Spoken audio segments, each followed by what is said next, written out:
Hello दोस्तों, मेरा नाम है हितेश यादव और हम आज पढ़ेंगे एमपीपीएससी मेंस की पेपर सेकंड के पार्ट पी की फर्स्ट यूनिट, जिसमें हमारा पहला टॉपिक रहेगा भारतीय रिजर्व बैंक आरबीआई। यह भारत का एक केंद्रीय बैंक है और अब हम इसकी स्थापना के बारे में देखते हैं।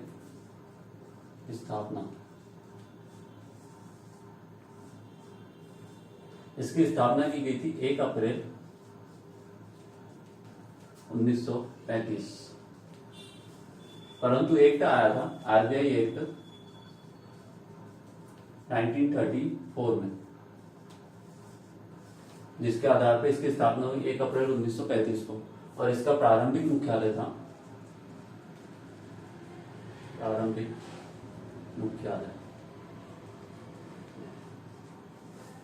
कलकत्ता में, क्योंकि ईस्ट इंडिया कंपनी के प्रारंभ में पूरे सेंटर या फिर उसका सचिवालय आज कलकत्ता में था। इस कारण से प्रारंभ में आरबीआई का मुख्यालय भी कलकत्ता में रखा गया, परंतु 1937 में इसका मुख्यालय स्थानांतरित करके मुंबई लाया गया। वर्तमान में भी इसका मुख्यालय मुंबई में ही स्थापित है। इसकी स्थापना पूंजी थी 5 करोड़ रुपए। स्थापना पूंजी यह कह सकते हैं प्रारंभिक पूंजी 5 करोड़ रुपए। प्रारंभ में एक निजी स्वामित्व वाली बैंक थी, परंतु 1 जनवरी 1949 को इसका राष्ट्रीयकरण किया गया।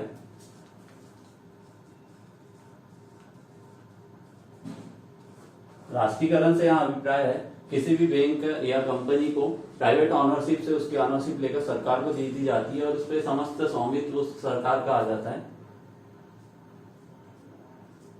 1 जनवरी 1949। इस समय इसके गवर्नर थे CVD देशमुख।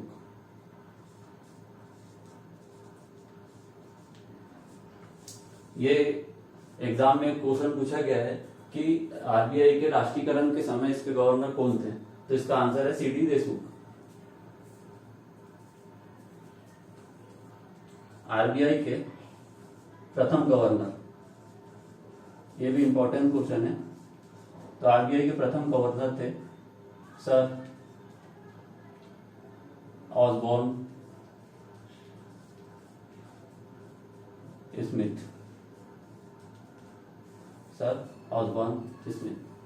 और वर्तमान में इसके गवर्नर शक्तिकांत दास जी, जो इसके आरबीआई के 25वें गवर्नर है। 24वें गवर्नर आरबीआई के थे सर उर्जित पटेल।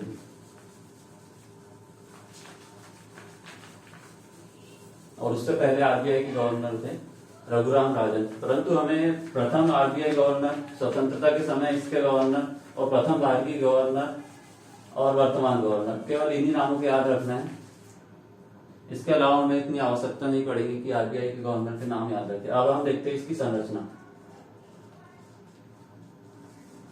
आरबीआई की संरचना में मुख्यतः 21 सदस्य 21 मेंबर्स होते हैं। 21 सदस्यीय निदेशक मंडल, जिसमें सर्वप्रथम और सबसे प्रमुख होते हैं गवर्नर। वर्तमान में आरबीआई के गवर्नर है शक्तिकांत दास जी, जो इसके 25वें गवर्नर। और इसके साथ में 4 डिप्टी गवर्नर या उप गवर्नर होते हैं। 4 डिप्टी गवर्नर और 10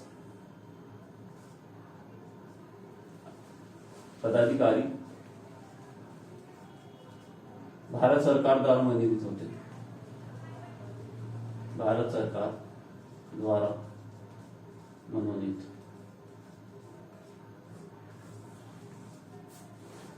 ये मेन समय 5 मार्कर क्वेश्चन बन सकता है कि आरबीआई की संरचना को समझाइए। तो आरबीआई में 21 सदस्यीय निदेशक मंडल होता है, 21 मेंबर होते हैं, जिसमें सर्वप्रथम होते हैं 1 गवर्नर, जो वर्तमान में शक्तिकांत दास जी, जो इसके 25वें गवर्नर है। 4 डिप्टी गवर्नर या उप गवर्नर, 10 अधिकारी जो भारत सरकार द्वारा मनोनीत होते हैं, 2 अधिकारी या सदस्य वित्त मंत्रालय द्वारा नियुक्त किए जाते हैं। 2 अधिकारी वित्त मंत्रालय द्वारा नियुक्त किए जाते हैं।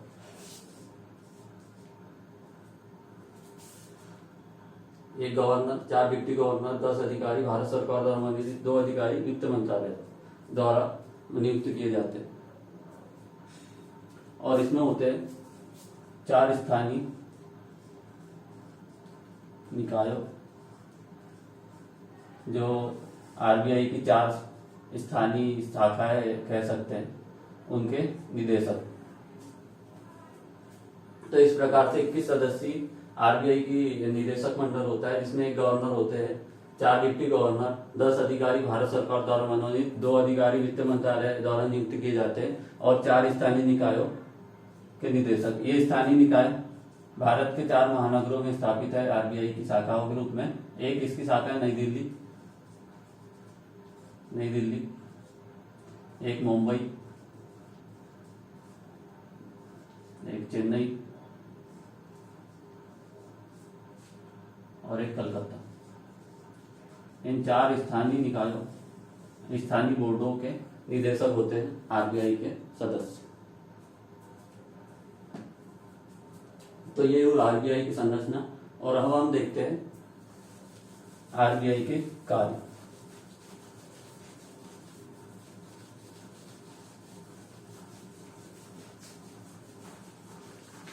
आरबीआई के कार्य को आरबीआई की स्थापना के प्रमुख उद्देश्य के रूप में भी बताया जा सकता है, जो 5 मार्कर में एक बार पूछा गया क्वेश्चन कि आरबीआई की स्थापना के उद्देश्य बताइए। तो आरबीआई के कार्य,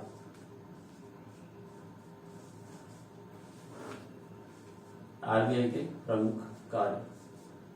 आरबीआई के कार्य में सबसे पहला कार्य है कि मुद्रा का निर्गमन, मुद्रा का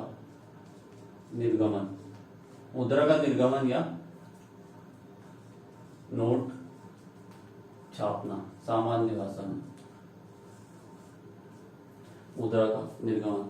आरबीआई नोट छापता है, परंतु आरबीआई एक्ट 1934 आरबीआई एक्ट 1934 में उल्लेख किया गया है कि आरबीआई को सिर्फ 2 रुपए से लेकर 2000 रुपए या 10,000 रुपए, जो वर्तमान में प्रचलित नहीं है, परंतु एक बार भारत में 10,000 रुपए के नोट भी छापे गए थे।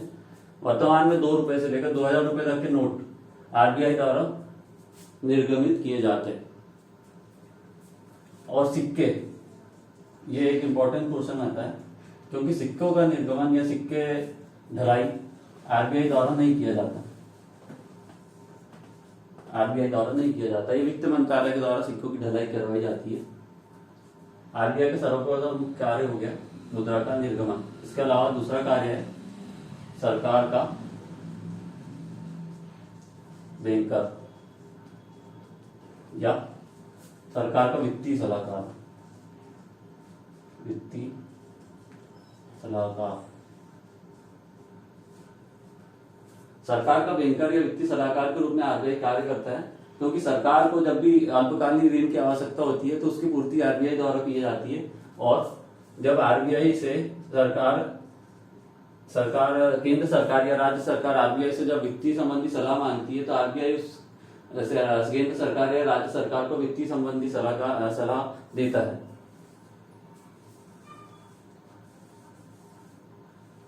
बैंकर के रूप में वो सरकार की विभिन्न वित्तीय संबंधी गतिविधियों पर नजर रखता है, उनके आंकड़े संकलित करता है और समय समय पर उन्हें प्रकाशित भी करता है।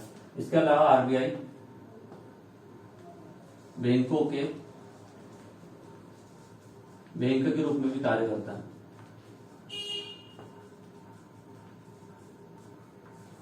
बैंकों के बैंक के रूप में यहां हम देखते हैं कि विभिन्न व्यापारिक बैंक जो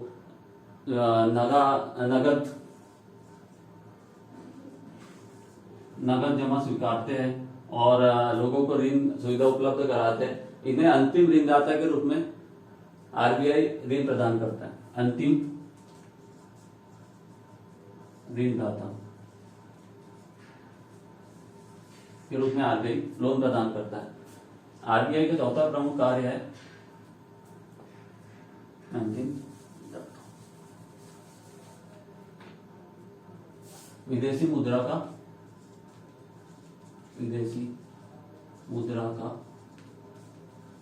संरक्षक या भंडारक। विदेशी मुद्रा का संरक्षक या भंडारक। वर्तमान में हम देखते हैं कि भारत की विदेशी मुद्रा की मात्रा बढ़ती जा रही है, जिसमें आरबीआई का प्रमुख योगदान है, क्योंकि विदेशी मुद्रा भारत की साख नीति का प्रमुख अस्त्र है। इस कारण से आरबीआई भारत में विभिन्न देशों की मुद्राओं को संरक्षित करता है या भंडारित करता है। और आरबीआई का 5वां कार्य है साख नियंत्रण। साख नियंत्रण।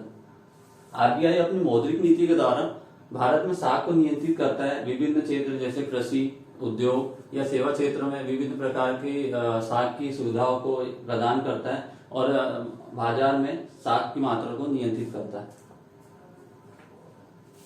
यह आरबीआई के हुए 5 कार्य। ये क्वेश्चन 11 मार्कर में भी आ सकता है, इसलिए हम इसे डिटेल में देखते हैं और इसके कुछ अन्य कार्य भी देखते हैं।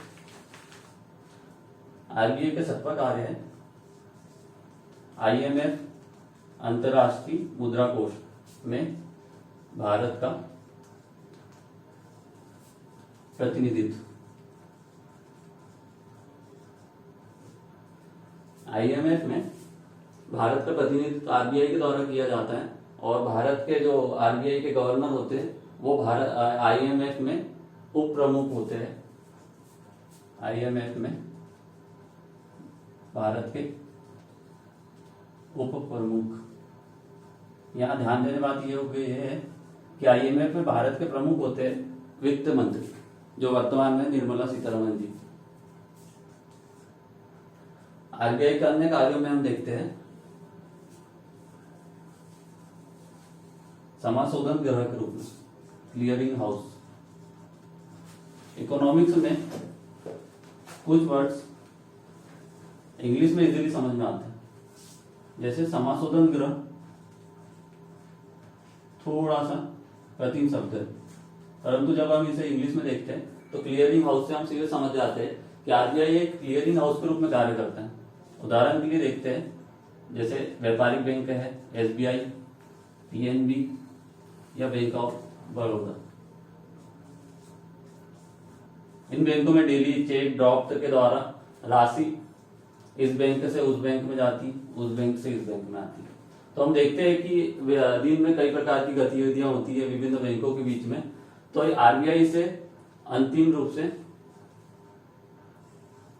नियंत्रित करता है। जैसे एसबीआई में किसी ने 5 लाख रुपए का चेक जमा करा, परंतु अकाउंट है पीएनबी में, तो आरबीआई यहां से आरबीआई के पास में सभी बैंकों के अकाउंट होते हैं, तो आरबीआई पीएनबी में एसबीआई के अकाउंट से 5 लाख रुपए डिपॉजिट करता है। 5 लाख रुपए डिपॉजिट, जिससे विभिन्न बैंकों के बीच में जो गतिविधियां होती है उसे आरबीआई अंतिम रूप से नियंत्रित करता है। अन्य कार्य के रूप में हम देखते हैं 7वां क्लियरिंग हाउस। अन्य क्या? विकास संबंधी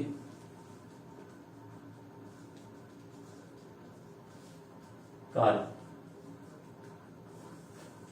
विकास संबंधी कार्य में हम देखते हैं कि भारत सरकार की जो विभिन्न विकास संबंधी योजनाएं हैं, इन्हें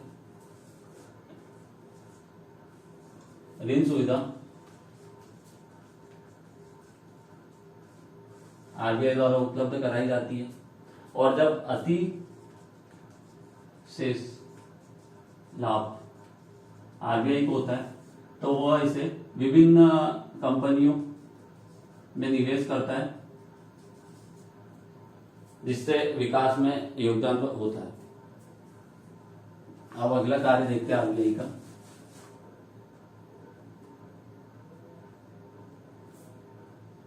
सलाहकारी कार्य। आरबीआई केंद्र सरकार या राज्य सरकार, इनके द्वारा सलाह मांगने पर इन्हें वित्तीय संबंधी सलाह देता है। और अब हम अंतिम कार्य देखते हैं आरबीआई का, क्योंकि ये एक 11 मार्कर क्वेश्चन आ सकता है, इसलिए हम इसे डिटेल में पढ़ रहे हैं। तो आरबीआई का 10वां कार्य है विदेशी विनिमय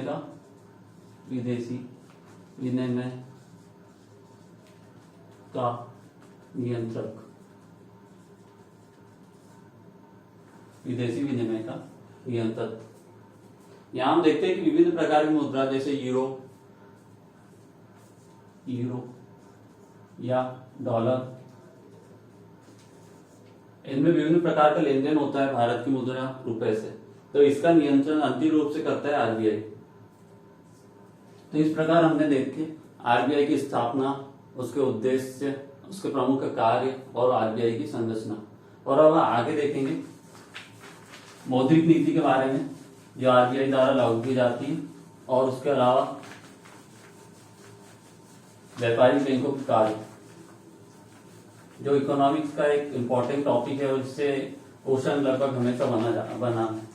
आरबीआई और आरबीआई के कार्य, व्यापारिक बैंकों के कार्य, इसे हम अगले लेक्चर में देखते हैं। धन्यवाद फ्रेंड्स।